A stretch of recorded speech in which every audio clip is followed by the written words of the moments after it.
આજે મિત્રો આપણે ખેતરમાં જે અવેલેબલ દવા છે એના વિશે માહિતી મેળવશું. મેં હમણાં માહિતી આપી જેમ કે મોનોકોટોફોસ, આપણે જે માર્કેટમાં જે નામથી આવે છે પાયરફોસ, મોનોકોટોફોસ 36% SL, આનો ઉપયોગ સિસ્ટેમેટિક દવા તરીકે ઈયળ મારવા માટે, ચૂસ્યા પ્રકારની જીવાત મારવા માટે ઉપયોગી દવા છે.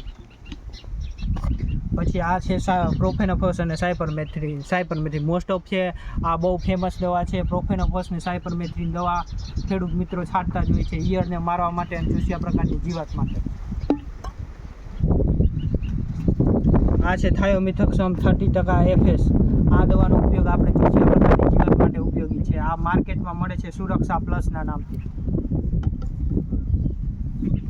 આ માર્કેટમાં એવોનિલના નામથી મળે છે. એઝોક્સિસ્ટ્રોબિન અને ક્લોરન્ટાનિલિપ્રોનું કેમિકલ છે. એઝોક્સિસ્ટ્રોબિન મતલબ આ ફૂગ માટે પણ ઉપયોગી છે અને ક્લોરન્ટાનિલિપ્રો મતલબ કે ઈયળ પ્રકાર લાર્વલ પ્રકારની જે જીવાત છે એને મારવા માટે પણ ઉપયોગી દવા છે.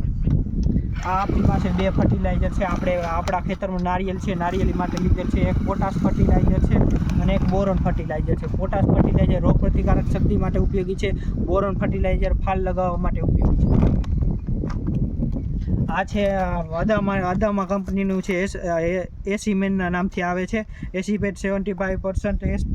આનો ઉપયોગ એસીપેટનો ઉપયોગ આપણે ચૂસ્યા પ્રકારની જીવાત માટે થાય છે. આ લાન્સર ગોલ્ડ, આ છે UPL કંપનીનું એસીફેટ ને ઇમિડાક્લોપ્રિડ. આનો ઉપયોગ પણ ચૂસ્યા પ્રકારની જીવાત માટે એફિડ જેસી થ્રીપ, વ્હાઇટ ફ્લાય, મોલો મસી, તીડ કે સફેદ માખીને મારવા માટે આ દવા ઉપયોગી છે.